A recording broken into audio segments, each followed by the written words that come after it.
Along with Sam Rutigliano, I'm Gary Gerald as we welcome you back to halftime in Cleveland. The Browns leading this one 28-3. And look at the last 5 possessions for the Browns here, Coach. And look at the field position where they started and they turned them into touchdowns. Of course, the last possession, just one play, and the half came. But the field position has to be one of the keys. Well, it's actually 4 for 4 for touchdowns. Defense gave them the ball on a 30, gave them the ball on a 47. Clay Matthews made a tremendous interception, lateral to Carl Hairston, gave him the ball on a 20, and then that last stat, one play at the half, you can disregard that. So the last 4 times Cleveland has had the ball, they put touchdowns on the board. Now the defense did it, but Bernie Kosar, taking a look right now, he threw the strikes when they needed it. And it's important now, as Cincinnati gets the ball on the kickoff, they got to come back on this drive and try to get themselves back into this game. Not spectacular numbers, but the 3 touchdown passes. There were 3 possessions before that graphic that resulted in nothing for the Browns. Then they came on strong. This kickoff sponsored by Budweiser, the king of beers. Cincinnati to receive, and we're underway here in this 3rd quarter. Starting back at the 2-yard line, trying to run it out on the far side. Bussey across the 20 to the 24-yard line, and finally dragged down. Now, how critical does this opening series of the second half become, Coach, when you're down 28-3? I guess that answers itself. It's as critical as having surgery right now. Yeah. They got to take this ball and get down there. Can't worry about field goals. They've got to get back close in the 3rd quarter. They've got to enter the 4th quarter, maybe being down by 10 or 14. They need to play great defense, and they got to move the ball offensively. Saw the stats for Esiason in the first half as he sets the ball club from the 24-yard line. They're explosive. They've proved that throughout the year. They can score points in bunches. Starts off with a completion over the middle of the 34-yard line, and pulling it in is Tim McGee. McGee, who played his high school football right here in Cleveland, went to college down in Tennessee. He's got about 100 family, friends, relatives in the stands today trying to urge him on.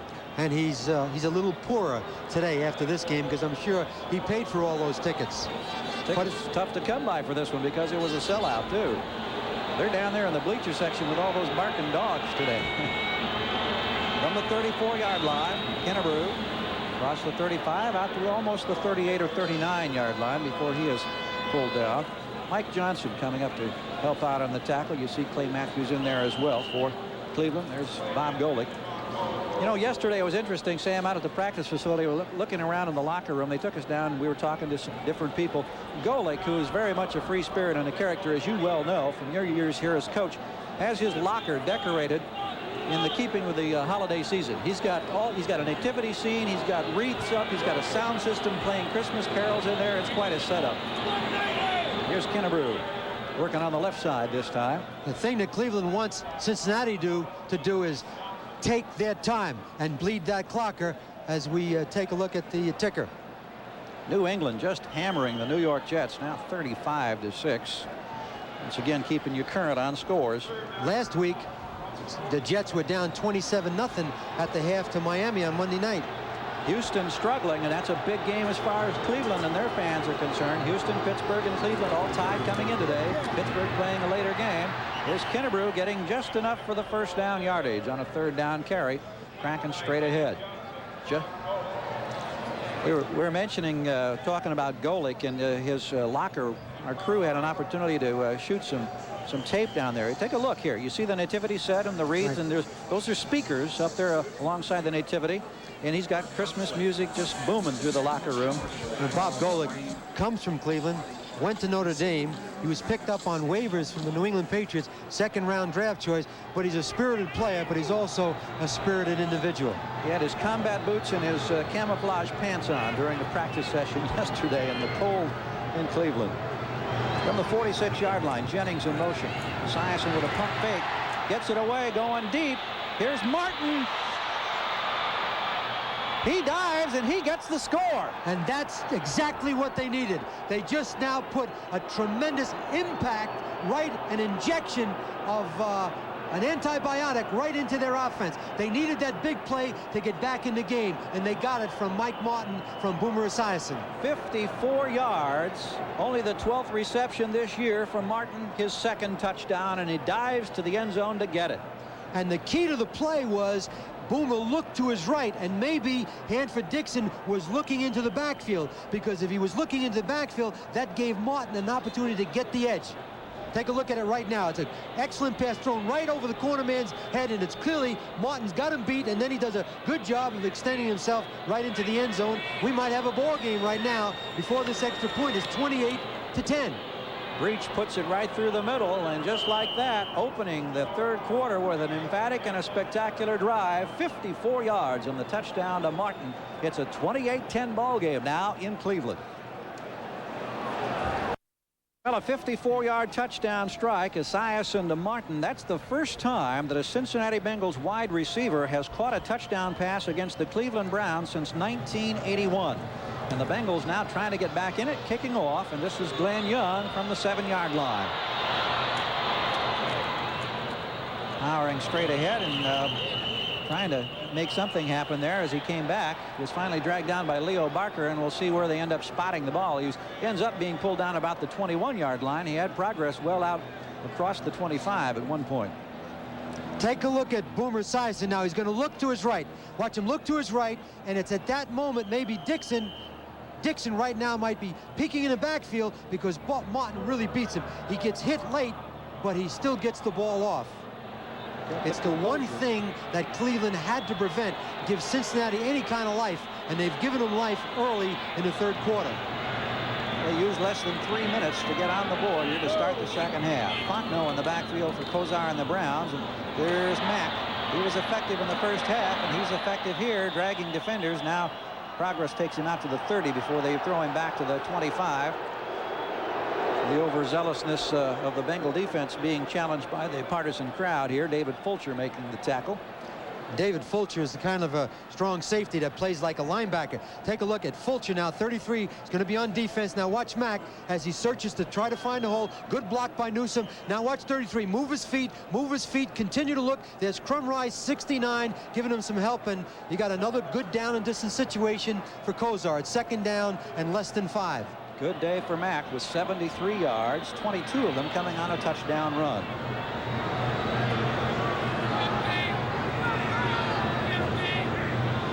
Long count with second down. There's our hands to Mack again. This time not much working as he gets perhaps a yard or so straight ahead. On the other flip side of this, Cincinnati cannot allow Cleveland to go down, kick a field goal, or score a touchdown, because it'll deflate what they're trying to do right now. It's a third down, less than 1. They've got to stop Cleveland on this drive and get the ball back, because the biggest factor right now for Cincinnati is the clock. They can move the ball. They've just hurt themselves in the first half. Cleveland did a great job, but they hurt themselves more so. As the Browns come up to the line of scrimmage, it is Bahr and back, the two setbacks. Brennan in the lineup, split wide to the right. Slaughter is wide left. 3rd and 1. On the ground, straight ahead, struggling. Mack, he's going. I don't know if he got there or not. It's going to be close. I don't think he made it. He didn't get it because they stopped him. The spot is beyond the 35-yard line. They stopped him inside the 35-yard line. That's a big play by Cincinnati's defense. Maybe the biggest play of this game thus far. Hammerstein was in there to help out on the tackle. See if they're going to bring the chains in or whether or not they can just eyeball it and make a decision. It's not even close, Gary. I don't think they made it.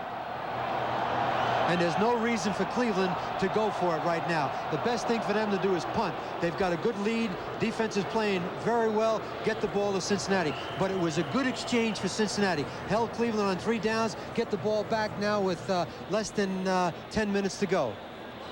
Mike Martin drops back to anticipate the punt for the Bengals. Lee Johnson, who first effort today, as you can see, went only 29 yards. The barefoot kicker. Well, both punters barefooters in this game today. And here's Martin, who scored a minute ago on that 54-yard reception from Boomer Esiason.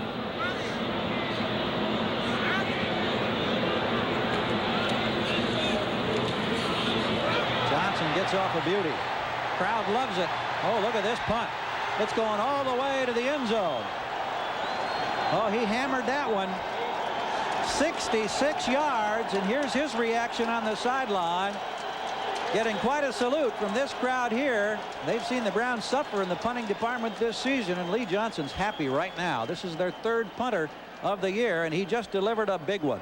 So the Bengals, trailing by 18, will have the ball on the 20 in a moment. 28-10 ball game here in Cleveland with Cleveland on top. And Sam Rutigliano, you go back to that first half interception by Clay Matthews. It could be a 21-17 ball game because of that 14-point swing. That's right. It was a 14-point turnaround. They go in and score, and the score right now is 21-17. But Cincinnati's playing good defense. They got a chance. This game is not over yet. Well, we saw the Bengals respond on that opening series of the third quarter, going 54 yards. Esiason, and he's going to the air to start things off on this series, completing a pass on the far sideline and being popped down at the 30 is Stanford Jennings. 8:50 to play here, third quarter. Still a lot of time. Jennings, Mr. Reliable, according to Sam Weich, pulled down by Frank Minifield that time. Weich said that this had been a good week of preparation. That with all the bumps and bruises, he didn't have the guys do any hitting at all this week. No pads. And of course, there's been a lot of criticism, a lot of you would expect in a season that's been 4-8, and the disappointment that goes along with that record, despite all the close calls. But he thought that his club was well prepared coming into this one today. Kinnebrew. Nothing working at all on the left side this time. Clay Matthews spearheading the charge. Also Carl Hairston, a combination that teamed up on that big interception we spoke of a moment ago. And what Cincinnati's looking for when they give the ball to the big guy, Kinnebrew, on first down, they're looking for a 5-yard gain as we look at the 10-yard ticker. They don't want Esiason involved now in 2nd and 10 down throws, because Cleveland is now going to just lay their ears back and put pressure on him, and his throws are going to be tight. From the 30-yard line, 28-10, Cleveland leading Cincinnati, 7:45 to go. There's a good look at the big guy, Kinnebrew, all 258 or 60 pounds there. Esiason being pressured, has to hurry. McGee might have had a chance, but boy, was the rush on that time. Matthews was leading the blitz coming from the left side with Hairston, and Boomer had to hurry that one. That wasn't a blitz. They attacked Esiason. They brought Clay Matthews, and they brought Chris Rockins, 37. See, he's got his back turned because it's a play-action pass. The moment he sets up, there's Chris Rockins right in his face now. Now, that caused the errant throw, and that's better than a sack, because usually those result in touchdowns instead of just sacks. The Matthew Maniacs are in attendance here at Cleveland, along with a lot of other partisan fans of the Browns. Boy, the pressure was on the Browns, just, having lost those 2 ball games coming in, and there were a lot of grumblings going on in this city the last week. Right now they're up by 18. 4 defensive backs. Esiason to the sideline, trying to go to the tight end Holman, who was pretty deep downfield, and the ball was overthrown just a little bit. He had him, but he was being double covered. When 82 came out of the break, he was wide open, but Esiason just threw the ball a little too high. It tailed on him, and he had good enough protection to make that play.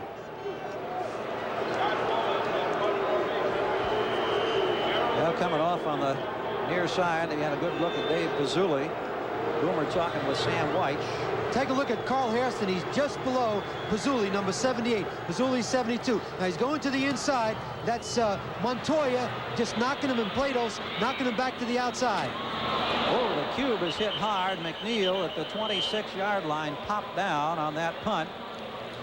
So 7:15, 7:16 to go here after a 47-yarder in the third quarter. It's still Cleveland by 18. In the back row, in the spotlight there, you see Paul Brown, the man who founded the Bengals back in 1968, and of course a longtime head coach here in Cleveland. From 46 to 62, a span that saw his teams win 7 titles here in Cleveland before he ventured south to Cincinnati. But he won all his games on the sideline, not sitting in the loge. Here's Kosar going to the air for Cleveland now, and this one over the outstretched arms of Ernest Biner coming out of the backfield. And what they're doing is, see, they have Ernest Biner out as a wide receiver, and he's isolated on 37, Bobby Jackson, the strong safety, and Ernest Biner is going to win that one-on-one matchup. He's done it all day long, except this time he ran a deep pattern, and Bernie just overthrew him. Biner comes into the game today with 45 receptions, big number, one of the AFC leaders. And Cleveland should not abandon their running game, because it was good for them in the first half. Mack and Biner right behind Bernie Kosar right now, with Brennan split wide to the right, Slaughter wide left.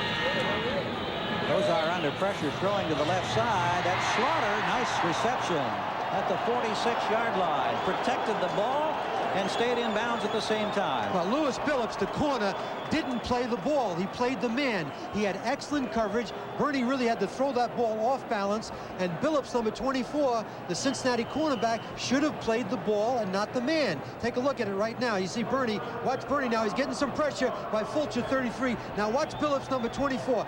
Play the ball. Get your hand in front and knock the ball down. You're not paid to make tackles down there. You're paid to make plays on the ball.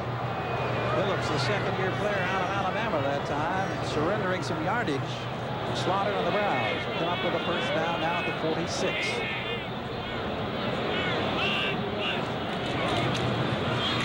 Mack wanted to pop outside to the right. He has more room. Head down to the 42-yard line. That was Bahr out there in front of him trying to put the block on Ray Horton. Horton trying to battle him off, and the collision of helmets finally knocked him down. 13-yard pickup. You see what helped there was everybody on Cincinnati now thought he was going to go up off tackle or bounce it back to the inside. But you saw a guy of Mack's size, how he had the burst to accelerate, get to the outside, and he ran right by number 90, Emmanuel King, the left outside linebacker of Cincinnati.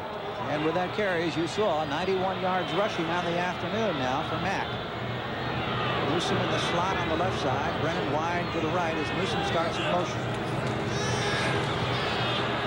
Kosar with a little scramble move. Completes the pass. No, it's incomplete at the 41-yard line. They were somewhat shielded from our angle. Emmanuel King was over there with the coverage, but the official right on top of it being questioned by Newsome. But no reception. They're putting a little bit more pressure on the middle of the pocket. I'm surprised that Cleveland's not running the ball more on first down because they're having a great deal of success. In case you joined us late, Kosar had 3 first-half touchdown passes. Now take a look at him right now. You see, he is running out of the pocket. He needs to set his feet and stay there. He's not getting that much pressure, and because he threw the ball sidearm, he didn't have control of it, and you just can't throw strikes unless you're throwing with good rhythm and you got your feet planted underneath you. We have to assume that this delay means that the folks in the replay booth are taking another look. Now, that is just an assumption on our part. See, Bernie now is moving around in the pocket. There's absolutely no reason for him to move around. And I'll tell you something right now. That is a catch. And the official, number 37, I believe, is making a mistake. That's Burl Toller, number 37, who was taking a look there, and they are reviewing this play. See, Ozzie got both feet and both knees down. The ball was out of bounds, but his body was in bounds. Well, as soon as we get the decision from upstairs, Bob Frederick, the referee on the left of this trio here, will let us know, and let all of us know. You know, amazing thing, Gary, Ozzie Newsome, number 82, has not fumbled the ball since 1980. It's an unbelievable stat for a guy who's caught as many passes as he is. As we look at the replay booth upstairs, and they're probably right now arguing over peanut butter sandwiches, corned beef, pastrami. What are we going to do, guys? 37, I think you made a mistake. I thought he was inbounds. Saw the name Pete Abitani of the NFL. He is here representing the NFL, but I think Dixon Holman is actually listed as the replay official. See, both knees were in bounds. On a review by instant replay, the play will not stand as it was called. Therefore, it will still be a second down. However, it is a completed pass. Completed pass is the key word there. Right. Couldn't find that word reversal. And it will be second down. They only gained a yard or 2 on that one. And Ozzie gets credit for a catch. That's right. That's now the announcement being made to the crowd here now, and you listen to their reaction as Ozzie has moved into 9th place on the all-time list of receivers. He's on the sideline for this play. Second down and 9. Cleveland in Cincinnati territory. The Bengals 39. Watch Bahr right here. He's outside flank. They got 3 guys to one side. Langhorne, the motion man this time. Tennell now in at tight end. Mack searching. Turns that corner. Bump down around the 31-yard line. They'll keep the clock running. Kevin Mack with a football. David Fulcher with a tackle. Good strategy on the part of Cleveland right now. They've been running Mack up inside the first half. Now they're bouncing to the outside. Take a look right now. 81, Tennell is on 73, but the good block there is by Larry Williams, number 70. 74, Paul Farron makes the block that frees him, and Fulcher, 33, comes up and stops him. Not before he doesn't get another first down on Cincinnati's 30-yard line. Mack flirting with the 100-yard mark, now at 98 on 14 carries with 5 minutes to play in the third quarter. And I guarantee he'll get it on this play. Well, so much for your guarantee, Coach. Over the middle, they get a bunch more as Brennan pulls one in at the 20. Brian Brennan to about the 19-yard line in the grasp of Carl Zander and Ray Horton. And Bernie Kosar took a shot from the nose tackle, Tim Crumry. That's why he delivered the ball a little late, and it was sidearm. You can see Kosar right now. He's limping just a little bit. He's a little ginger right now. Take a look at it right now as we watch Kosar in the pocket. Look at 69 coming around. 57 is Reggie Williams, and there's the shot right there. Crumry gave him a pop, all right. 57, Reggie Williams was on a stunt, and that freed Crumry, as you see, 69 taking a shot. That's why quarterbacks get all the money, because they deliver the ball and they take those open shots. First down from the 19 in Bengal territory. Browns lead this one 28-10. Minor in motion to the left. Timing pattern. Touchdown, Cleveland. It's Slaughter in the end zone.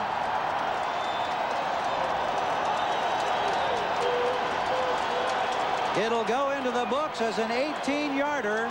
Art Modell in the booth next door. Boy, they're feeling a whole lot better in Cleveland today, let me tell you. And Kosar, he's having a day. That's his 4th touchdown pass, and the 2nd to Slaughter. This one goes 18 yards. I guarantee you, Slaughter went into the huddle, as we look at it right now, and told Bernie he could beat the corner. That's Bahr going up inside. The ball's up to the outside. Slaughter beats Billups on the line of scrimmage. If the corner and bumper run doesn't beat the receiver on the line of scrimmage, the game is over, and Slaughter clearly was open, and it was a good touch pass on the part of Kosar. Matt Bahr continues his streak of perfections and point afters. His first duty of the '87 season. The first week he's been activated. You see a happy Slaughter and Kosar on the sideline, and the Browns once again with the big lead. Now, for the first time in his young career, Bernie Kosar has had a 4-touchdown day. He has thrown for 4, 14 of 21 for 170 yards. 2 of the 4 caught by Webster Slaughter. And the momentum that Cincinnati was trying to generate has taken a serious detour now with that series. They came back with a touchdown, but they gave one up, so that hurt. But Kosar has thrown the ball on good down and distance situations. He's not having to make the deep throws because of the running game. Bussey from the 4-yard line. Penalty marker down as he cracks out to the 25 and is pulled down there. Once again, a penalty, however, has been detected. And this one works, as we so frequently see on the return team, it appears. Mark Harper with the tackle on the special teams for Cleveland. Got a holding penalty against Cincinnati. He's going to back the ball back further. They're going to be operating again from the shadow of their goalpost. They've had tough luck with the penalties today. They've come at inopportune times, and it seems like it just so many times it's pushed them back toward their own goal line instead of toward midfield. Well, what's happened is Cincinnati's operating on a field 75 to 85 yards long every time they have a drive. Cleveland, because of their field position, they're operating on a field about 40 to 50 yards long, so as a result, Cleveland's got more points. Cincinnati's penalties have killed them today. Mistakes.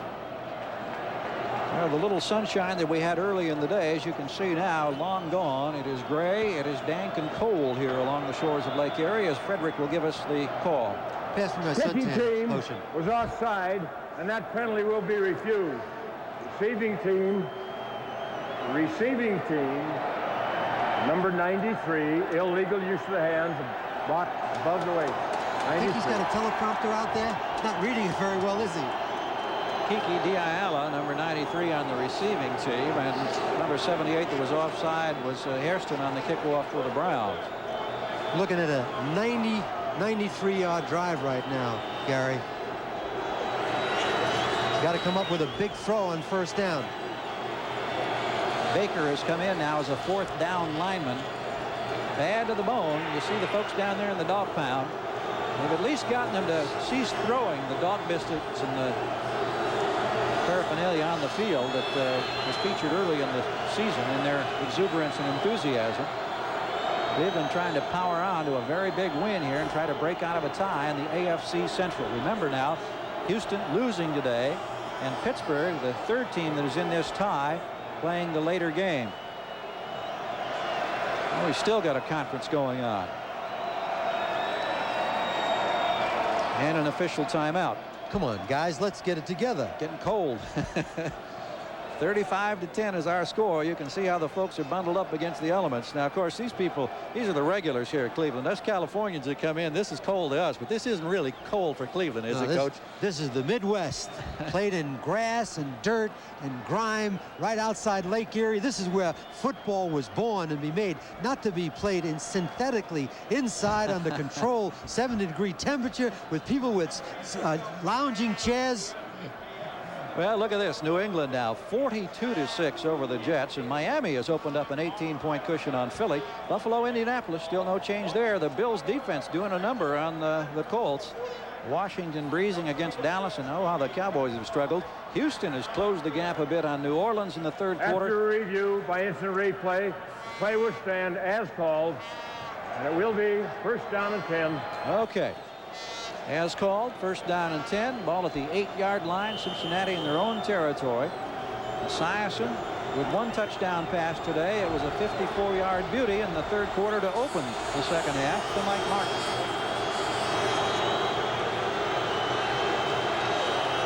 Noise level building here in Cleveland, urging the Browns defense. Here comes the big rush. Esiason with time, but a ball that may have been tipped. I'm not sure. It took a peculiar trajectory. He heard his throw. He was trying to get the ball to Larry Kinnebrew, but he was getting pressured, and he felt the fact that he was in his end zone. So in that situation, you got to get rid of the ball a lot quicker.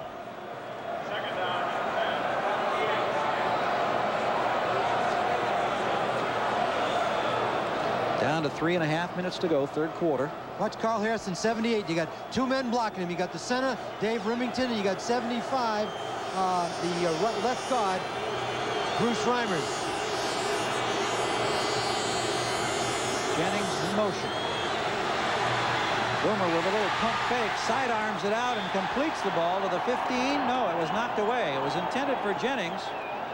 Boomer did a good job of just trying to elude the grasp and get the pass off, but as it turned out, that was one of those dangerous passes. Yeah, Cincinnati's out of sync right now. They're backed up in the hole. Take a look right now. Remember the in the grasp rule now. He's going to step up in the pocket, right there. He pulls it down. Now he's almost in the grasp, but remember, by Bob Golick, 79, it's in the grasp, under control, and that's the rule. Bob Golick, 79, was not under control, so it wasn't a sack. You see the down and distance and what the Bengals have done thus far. 3 for 8 in that category on third down. Cleveland showing the blitz. Movement in the line.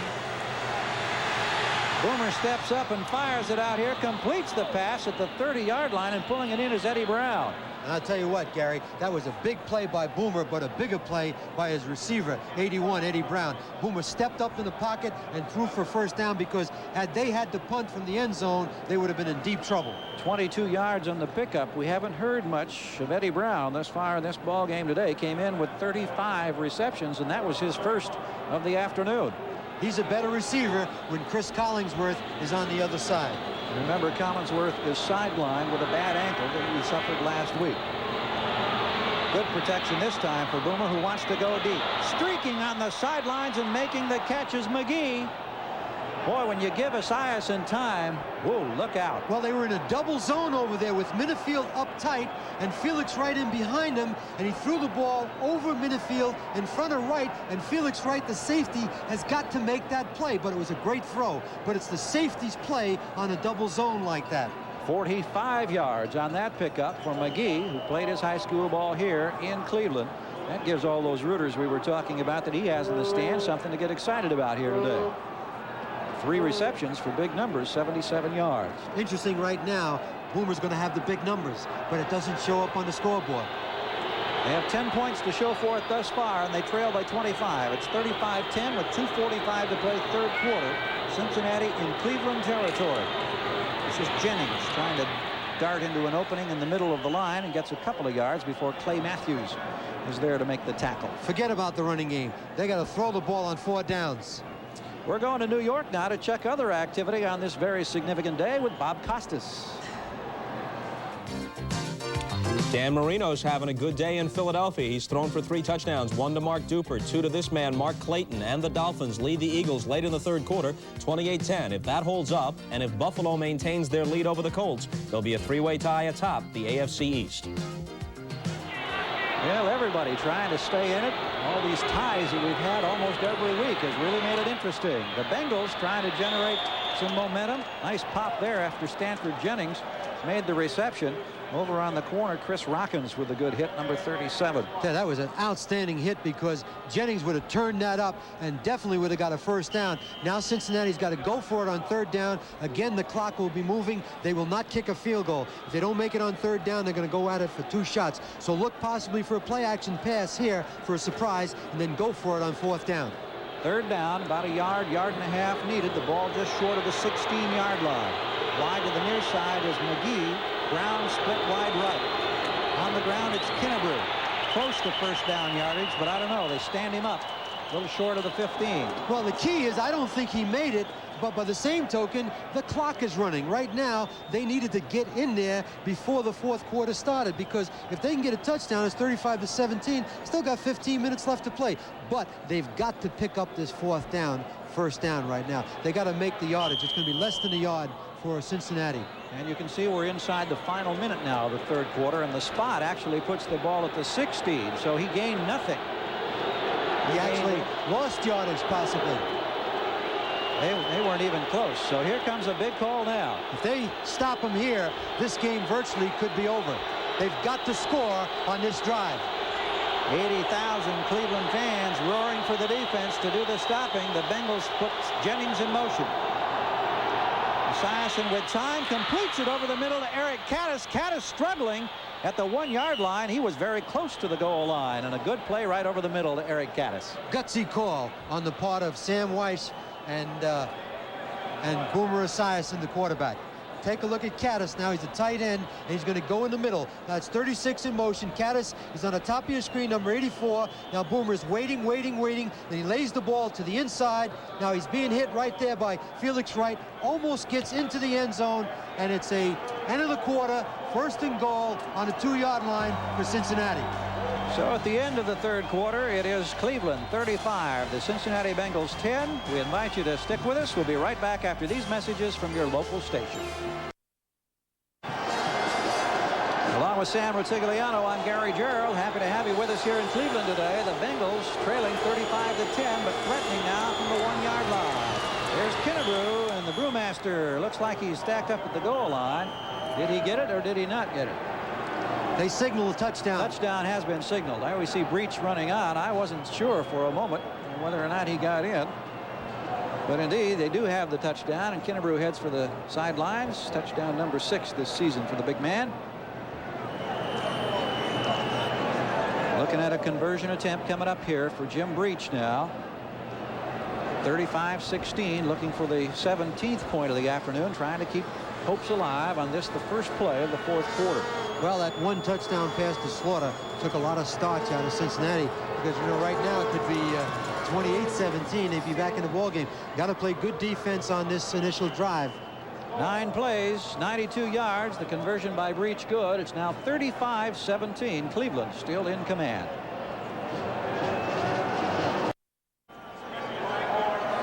Last week, when Cleveland scored only 7 points in the 9-7 loss to Indianapolis, it was their lowest point production since 1985. Today, they have put 35 points on the board, and Kinnebrew going the yard here for Cincinnati's most recent score, their 2nd touchdown along with a Breech field goal. And now Breech to kick off. Glenn Young standing back at about the 10-yard line. This is a very short kick, going to be fielded at about the 27 and down right there. No opportunity for a run back, just short of the 30-yard line. Tim Manoa, number 42, fielded the ball. It was a short kick, but then he dropped it, and they got the ball on the 32-yard line. Leo Barker was down there with the coverage. We'll take a look at the touchdown run of Kinnebrew. Watch Kinnebrew right now. He's got to get a good block by his tight end. Good block by 36 Jennings on Rockins. Then Kinnebrew just used sheer power to get into the end zone. Good look also at how he was protecting the ball with both arms as he got into the end zone. Caps it off with a little spike. So from the 29, Cleveland now with the football, leading 35-17, just underway in the fourth quarter. Big series for Cincinnati's defense. Kosar with a pitch outside to Mack. Mack waiting, looking for the hole to open up. Gets maybe a yard before he's bumped out of bounds. He had the whole defensive unit led by Joe Kelly coming over there. We'll take a look at the 10-minute ticker once again now. Keep you posted on all these significant games. Look at New England and what they're doing to the New York Jets today. My, oh my. AFC East could very well go into a three-way tie at the end of the day if Buffalo holds on to that lead. Buffalo beating Indianapolis. Jets winning big. Miami winning. New Orleans still over Houston, another significant game. And remember, Pittsburgh plays the 4 o'clock game at San Diego, and they're tied with Cleveland. All kinds of interesting implications. Just 2 weeks in the regular season after today. On the 30-yard line, Ozzie Newsome, who's caught some balls in the first half today in motion. Kosar throwing, making the catch over there on his knees was Bahr, and Bahr struggling ahead for a yard, and that's about all. Ray Horton with the coverage over there.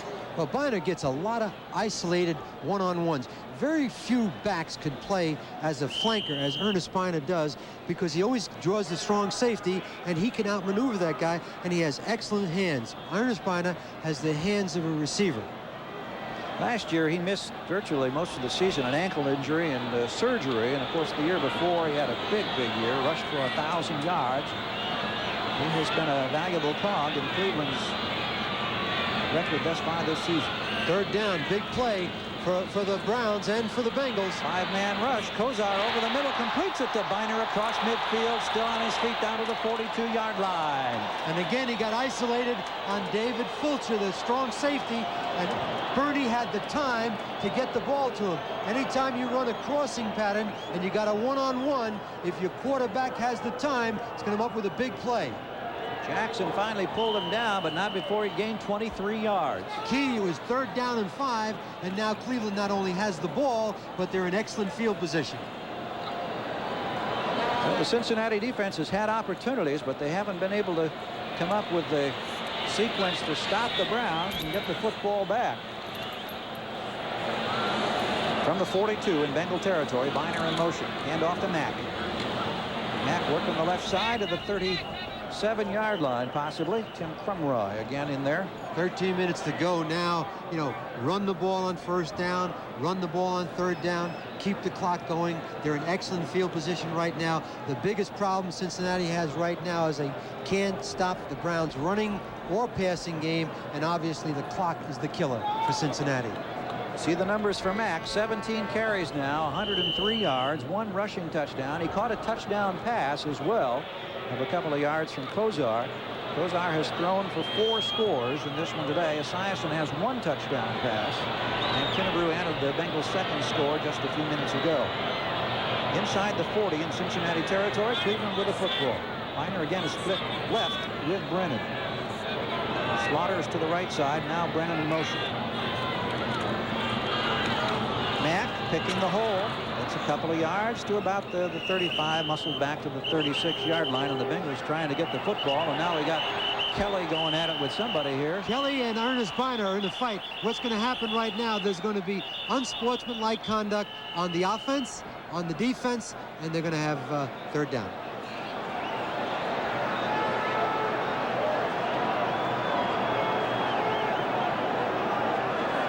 Take a look at it here now. Take a look at Bernie as he's going to hand the ball off on a off-tackle play. Now, Mack is looking for the hole, Bahr is obviously blocking on 58, right at the bottom of your screen. Face mask, number 44 of the offense. Face mask, number 44 of the offense. Now, that's a new one. Face mask. There he's going grabbed for it because right they there. were fighting. Yeah. Well, what happened there is they got the last guy. And usually the last guy that gives the blow is the guy that gets caught, and the team is penalized as a result. As we look at Joe Kelly, inside linebacker, #1 draft choice from the University of Washington for Cincinnati. Oh, he's been a good one, too. Hey, take a look right now. See, that's really not a face mask. That's a takedown. Well, they were tussling there for a while, and we just kind of stood back and watched it. Ball moved back to the 49-yard line. after the down number 2 was over. Therefore, it is third down. Okay, third down. Bob Frederick says 12:04 to go. Cleveland leading 35-17. Bengals obviously need the football. They've been very successful running crossing patterns today, because what they're doing, they're getting isolated on Cincinnati safeties and linebackers with people that can beat that one-on-one matchup. 4 wide receivers as Langhorne, Slaughter, Weathers, and Young are all in now for Cleveland. Third down for Kosar. Cincinnati showing blitz, 5-man rush. They pick it up, and Bernie wants to go deep. Slaughter, no chance. Almost picked off back there by Fulcher. He went all the way back to the 8-yard line, and there was really no opportunity for Slaughter to get close to the football. Just a question of whether or not David Fulcher could hang on to it. And Fulcher should have made that play. He's had 3 interceptions. He's got 3 sacks, and the ball was right there for him, and he might have gotten a decent return, because right now with Cincinnati, with Cleveland punting, Cincinnati may find themselves in the hole. Martin back in the deep spot now for the Bengals. Lee Johnson, who equaled a career record with a 66-yarder earlier out of his end zone, and what a big punt that one was, is on now, standing back at his own 35-yard line. See if the Bengals come after him here. Gets this one off. Not as pretty as the last one. Fair catch being called at the 13-yard line by Martin. 11:34 to play here in Cleveland. Cincinnati goes to work, trailing 35-17 after we take this break. Stay with us. Now, you saw Santa on the sidelines. This particular Santa has been here the last 5 years for a Browns game, and the Browns have had a victory every time the bearded one patrolled the sidelines. And today, they're leading 35-17. Cincinnati now having to go to work as Boomer Esiason will try to get his club back in it. Firing, overthrowing the intended receiver at the 35-yard line was Tim McGee. Boomer's ball sailed. He was going to McGee, had good tight coverage by Hanford Dixon, and usually when your ball sails like that, you got too much pressure on your back foot, and Boomer does that a lot. Miami by 18 still. New England with a big day. Buffalo holding Indianapolis to just 3 points through the first 3 quarters. Other activity today, Minnesota and their playoff hopes getting a jolt here as Green Bay has gone on top now. The Vikings 16-10. Vikings are figuring to be that second wild card in the NFC. 2nd and 10 now for Esiason and the Bengals. Jennings, the lone setback. Boomer completes the pass. Caddis, the tight end, at the 21-yard line, and finally going to be dragged down. Chris Rockins was over there, and Mike Johnson. One of the things that really impresses me about the defensive secondary of Cleveland, they remind me of Pittsburgh in '78 and '79. They're great tacklers. You know, people catch balls and guys are right there to tackle them, and they really don't get that extra yardage. And it's kind of a hidden compliment of the defensive secondary. They're really great, sure, tough tacklers. They have given up through the first 12 games of this season an average of 15.4 points a game, and they've surrendered 17 to the Bengals thus far in this one with 10:42 to go. Jennings trying to work outside to the left, churning into some real loose turf over there, and pulled down by Johnson. Going to be tight, Gary. They're going to probably have to measure. He might have made it, but again, there was a good flow. He's got it. There was a good flow of people going to the ball. You know, one of the great things you look for defense is a very simple term. People staying on their feet and going to the ball. You always see 3, 4, 5 orange helmets around the ball. Take a look at 36 Jennings right now. He's got to get the first down. Now he's following Kinnebrew. He gets a good block. Now he bounces out to the outside. Now watch the first contact by Golick right there. Now watch the ricochets. It's like a machine gun. There's one right there, and here comes a bunch of other orange helmets right on the ball. Well, he got the first down. 9:50 to go. Bengals need more than first downs right now, however. Here's the pass out here, tipped away by Martin. Spectacular defensive coverage by Frank Minifield. Those defenders back there in the secondary kind of licking their chops, I would imagine, because they know they're going to get a workout, as well as the down linemen are saying, we'll just lay our ears back and go after that quarterback now. Well, this is the time of the game. Take a look at Martin right now on Minifield. He's going to the outside. Now watch, he leans into him, but the ball's not up. You see, the ball is there too late. Had had Esiason deliver the ball when Martin, 88, came out of his break, it wouldn't have given Minifield the opportunity to recover. And that's the difference between the reception, timing by the quarterback and the receiver. The ball should have been up in the air quicker. And it looked like that one sailed just a little bit once again, as a couple of others have today for Boomer. The lefty backpedaling, setting up, this time going down the left side deep. Oh, spectacular catch at the 36-yard line by Tim McGee. Hanford Dixon back there with the coverage. McGee stretching out on the sideline, and boy, that was a super individual effort. Well, you couldn't have covered it better than Hanford Dixon. Take a look at Boomer right now. He's looking to the right. Now he's going to go back to McGee. Now let's watch 29 and 85. 85 now, watch both feet. One, right foot. See, the fact that he fell to the ground made it an inbounds pass. Had he taken a step with his left foot, it would have been out of bounds. Great throw by Boomer. Outstanding catch by Tim McGee, because Hanford Dixon covered it as well as you can. That was for 40 yards. McGee has made a pair of big gainers here in this second half. There's Kinnebrew. Penalty markers everywhere. Kinnebrew breaking a couple of tackles to the 29. 36, Stanford Jennings was offside. You see the illegal motion indication here from Frederick. Felix Wright made the tackle that time. 190 pounds against Kinnebrew's 260. And it's the same thing now. It's less than 10 minutes to go. They're going to have a 1st and 15 as opposed to a 2nd down and 2. The illegal motion, number 36 on the offense. First down will be replayed. Ball moved back now to the 41-yard line. Jennings in the backfield. They came into this game with a lot of penalties. You know, there's a lot of things that hurt Cincinnati in this game, but penalties loom and mistakes really hurt drives. Like right now, rather than have a 2nd and 2, they got to throw on a 1st and 15. But you know, this thing's not over yet. There's plenty of time left. It's the 5th time this year that Esiason has been over 300 yards. This one out to Kinnebrew.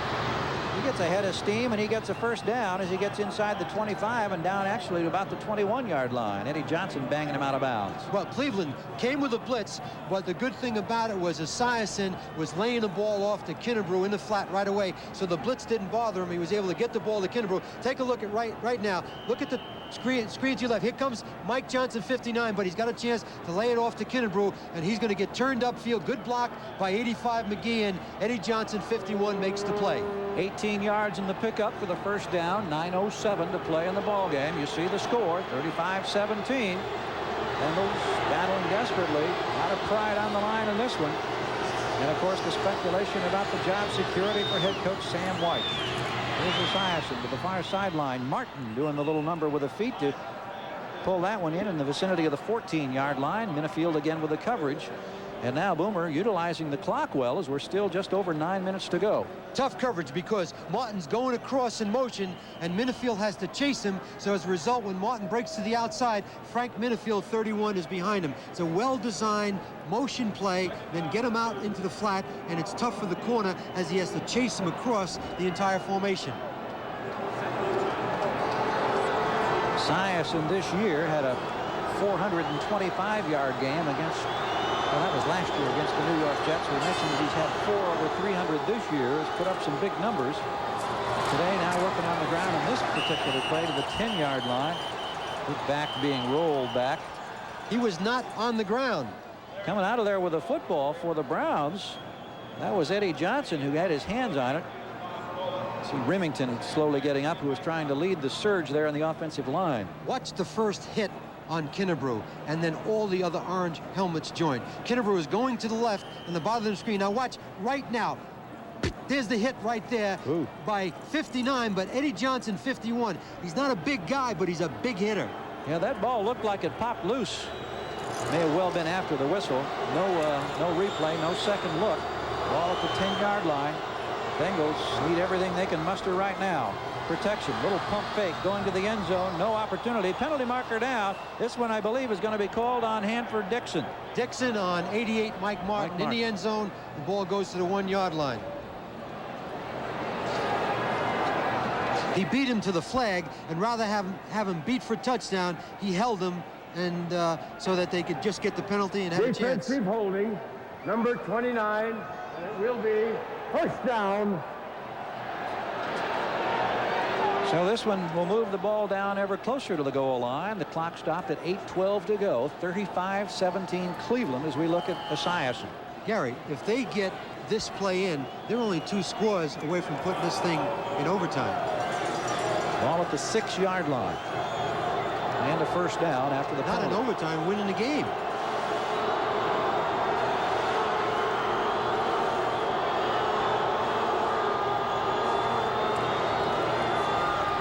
Esiason to the near sideline, caught by Caddis, but he gets only a couple of yards. They'll keep the clock running.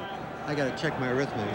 They need 3 scores, but that's another dangerous throw. That's the exact same throw to Caddis that he threw to Holman that Clay Matthews intercepted. Right. See, you can't throw that pass late because you hang the ball right on the sideline, and it gives the linebacker or the guy covering an opportunity to recover and make the play on the ball. Kinnebrew, the lone setback. Anthony Munoz is over on the right side as a tight end. He has caught 4 touchdowns in his career, and he's in motion. They're looking for him. No good. Munoz set up over on the right side and went in motion to the left. He caught a touchdown pass earlier this year, the 4th in his career, and that one wasn't that close. Well, you got Munoz moving in motion. Take a look at Munoz, 78 right now, and he's getting some pressure. Right there, see, the pressure is by Matthews, number 57, which causes the errant throw. But you don't take a tackle and put him in motion in a play like that. If you keep him still, it's a lot different. Take a look at Matthews, who's having a great game. Had the great interception and lateral to his buddy, Carl Hairston. 3rd down and goal, ball just inside the 3. Cincinnati threatening, and they need it badly. 35-17, they trail. Kinnebrew straight ahead, leaning, gets close to the goal line.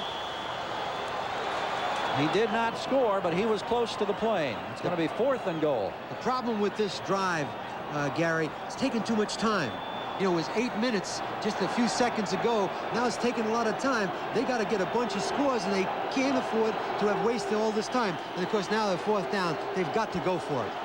Now they're down to 7:03. Now at the 7-minute mark. A lot of noise being generated right down there in the bleacher section of the dog pound in Cleveland. Bengals staring right into it with 4th down. Kinnebrew, did he get in? Yes, he did. The second effort on the lean as he spun inside ended up doing it. He was hit initially. It looked like a little bit short, but he got in there, and there's the spike to cap it off. Well, the initial contact was there. They needed some other people to come to try to stop him from surging into the end zone as we take a look at it. Then look at the second surge right now. Here's the first pop right here. Boom. He's held up right there. Now someone has to come in from the other side, and they can't make the play. See, it's the second surge that caused the touchdown. It was a great effort by Kinnebrew. 12 plays, 87 yards, but the clock a factor at 6:45 to go as Breech is on for the conversion attempt. A lot of points have been scored already today, 58 thus far, and now you can make it 59, and it is a 35-24 Cleveland advantage with 6:45 left to go. Well, the Bengals still have a flicker of hope in life. It's up to their defense now as they go to work in a moment. You see the numbers on the scoring drive. Kinnebrew capping it off with the final yard, and look at this configuration on the kick here now as the Bengals with 6:45 to go, down 11, want the football. They fake the onside, loft it down in the middle. Bahr makes an over-the-shoulder catch at the 22 and slides down at the 25-yard line. The reason they did that, Gary, is to fake the onside kick so Cleveland would not have a return. It was too early to kick the onside kick, and now Cleveland's operating from inside the 25-yard line, and of course Cincinnati's got to make them go 3 downs and punt. So it'll be up to their defense as we check the ticker once again. Buffalo pouring it on against Indianapolis. The interesting implications of this one now with a 20-3 lead. Indianapolis had the 1-game lead in the AFC East coming in, but Buffalo threatening to tie it up. And this is a final. Green Bay jolting the Vikings playoff hopes. New Orleans still by 14 over Houston. This is a 35-24 ball game in Cleveland with the Browns leading. Cleveland with the football, and on the ground, Mack, who's had a 100-yard rushing day. Gets nothing this time. What Cleveland needs now is first downs. They don't need to score. They just need first downs. They need to make sure that they eat up Cincinnati's 3 timeouts with 6:22 and the clock is running. Very important for Cincinnati the next time they get the ball to go to the no-huddle offense. They don't want to use their timeouts right now. They want to go to the no-huddle offense, hope to get another drive together and get this thing at 35-21. Skip McClendon, the rookie out of Arizona State, made that last tackle. You see Esiason and White's plotting strategy if the Bengals can get the ball back. We're at the 6-minute mark exactly now.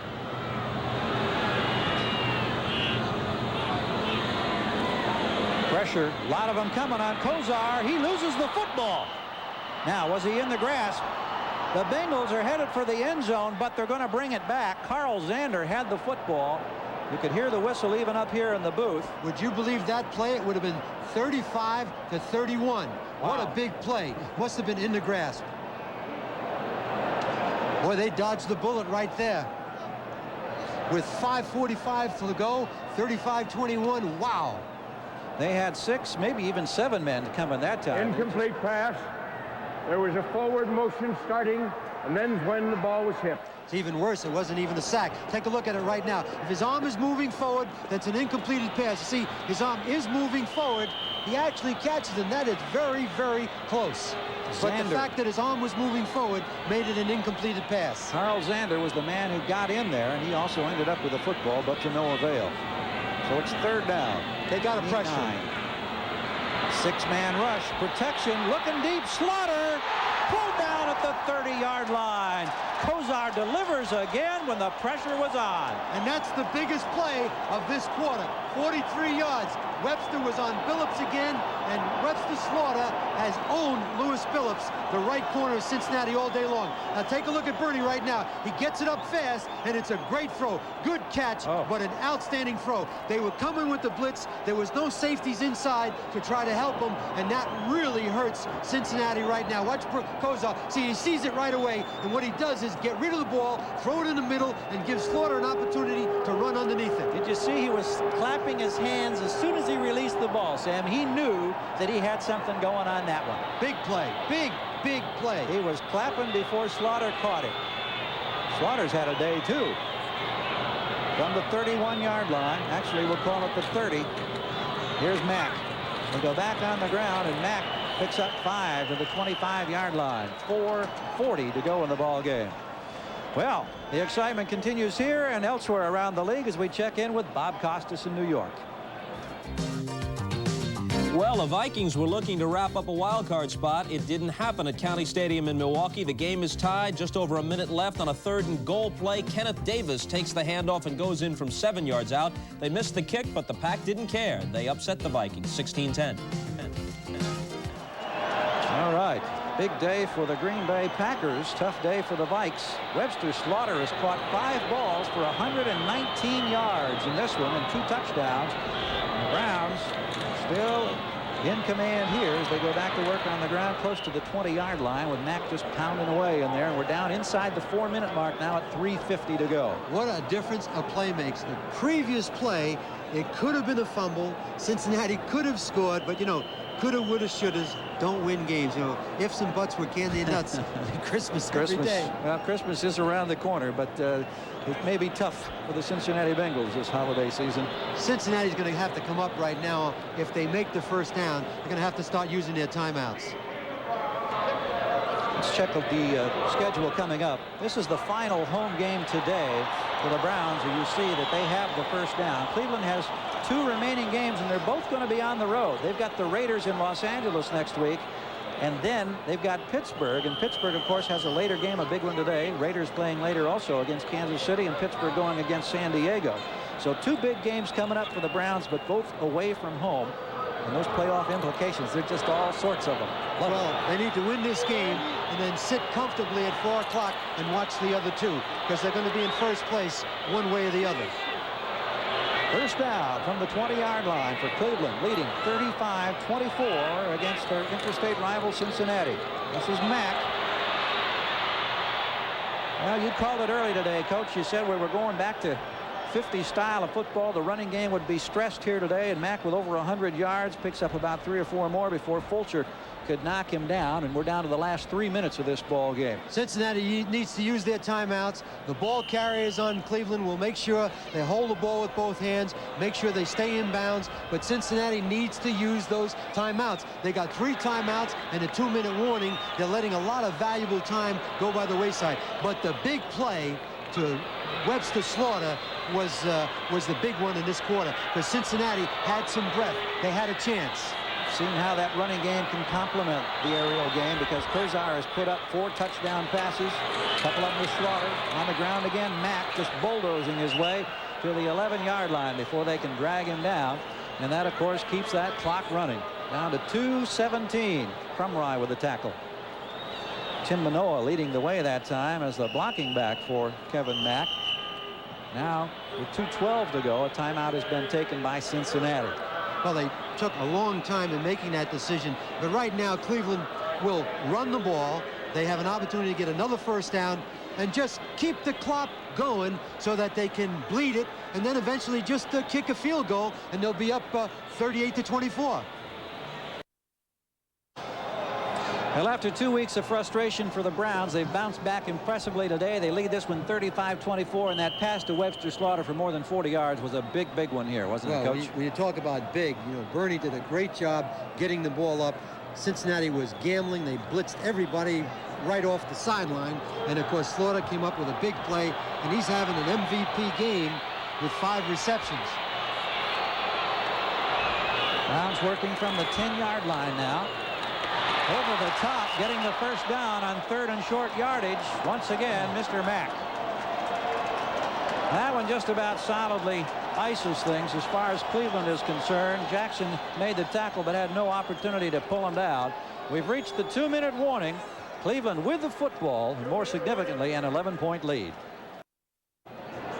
Well, they've just about sealed their doom, Gary, with another first down, less than 2 minutes to play, and Cincinnati's got 2 timeouts, and frankly right now it looks like you know, they're just going to keep bleeding that clock. Well, it's time for the Most Valuable Player Award, sponsored by Budweiser, and today we're going to salute 3 of the Browns as MVPs. Webster Slaughter is 1, 5 passes, 119 yards, 2 touchdowns. Kevin Mack is going to be our second co-recipient, 24 carries, 128 yards, 3 pass receptions for 19 yards. And Bernie Kosar, we can't ignore him. What a day he's had with a career-high 4 touchdown passes, 17 out of 26. Budweiser will make a contribution to the United Way on behalf of all the MVPs selected in today's game. 77,331, the official onboard attendance here at Cleveland Stadium today, and they're going to be going home happy after 2 weeks of frustration with the loss in San Francisco and the loss here last week against Indianapolis. They have bounced back impressively today. They threaten again against the Bengals. Mack, who else? Not much working this time. Trying the middle. Bengals taking the timeout, stopping the clock at 1:56. Hammerstein was in there on the tackle. So, about all in question now, the final score.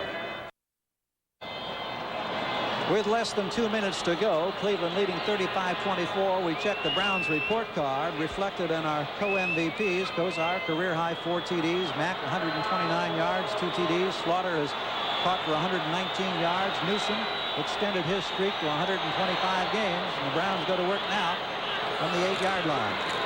Mack again trying to pop out to the left. Pulled down at the 7-yard line. Robert Jackson with the tackle, and again the timeout is taken. That will stop the clock.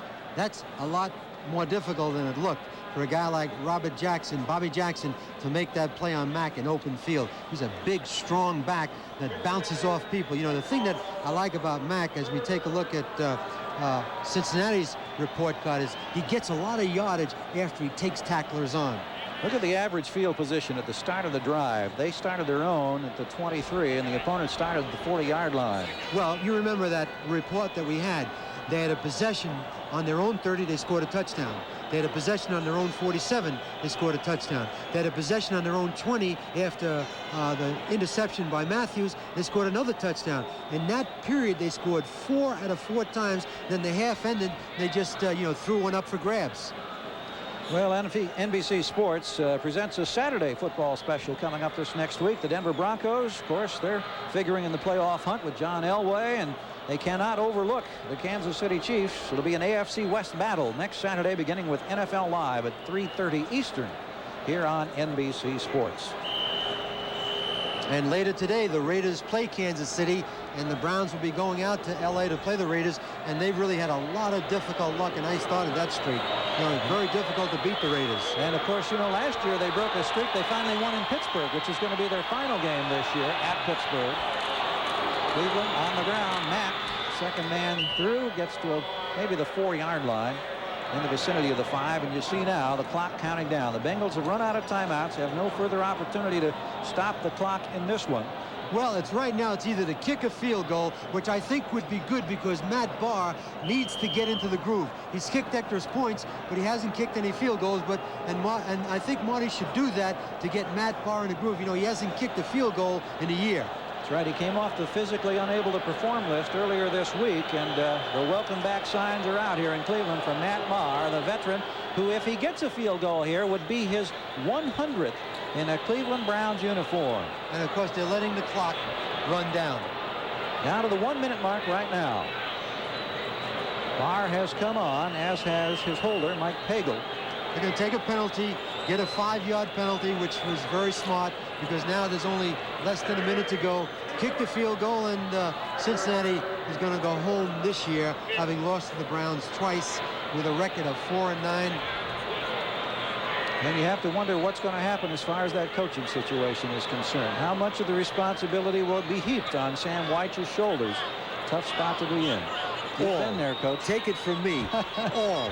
The sombrero is his, no one else's. Well, here's Bahr now for the field goal attempt. 27-yarder is on the way. It's good. So the kicking game is back in Cleveland, and the Browns rolling along, lead at 38-24 with 52 seconds to go, and you see his 100th field goal in a Browns uniform. Well, the Browns cut Winslow, their punter, and Johnson came in today and did a good job.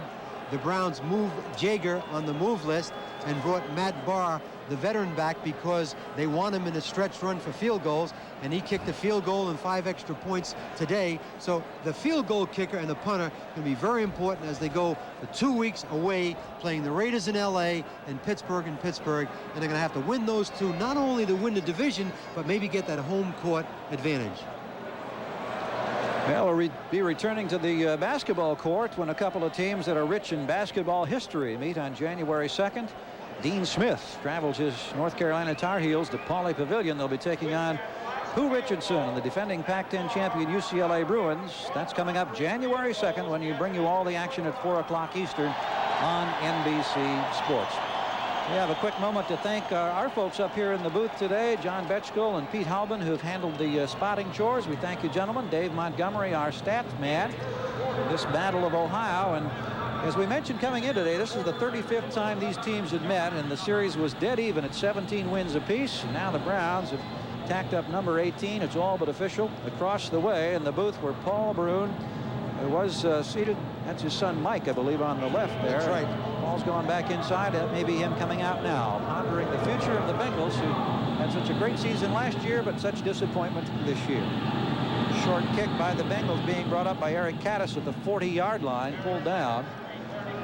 Not much that Boomer and company can do at this point as they try to generate anything they can in this remaining 48 seconds after Griggs made the tackle on Caddis. Executive producer of NBC Sports, Michael Weissman. The coordinating producer of NBC's football is Ted Nathanson. Coordinating producer of NFL Live is John J. Filippelli. Today's game here in Cleveland produced by Les Dennis, directed by Ned Tate. NFL Live produced by Tom Roy, and NFL Live directed by Bucky Gunts. See the time remaining as Esiason sets up to throw on the far side and completes his pass at the 45-yard line. Being muscled out of bounds was Eric Caddis. They're going to keep the clock running, however. He did not get out of bounds on his own. It's unbelievable that Caddis would not know enough to get out of bounds and stop the clock. Looked like he was struggling trying to, but Dixon prevented him from doing that. Esiason under pressure, throwing it out here in the middle. Penalty marker down. Pass was incomplete. Making a dive was Tim McGee, and also in the vicinity was Caddis. And two things stopped the clock: incompleted passes and penalties. And I think that penalty is on Cleveland.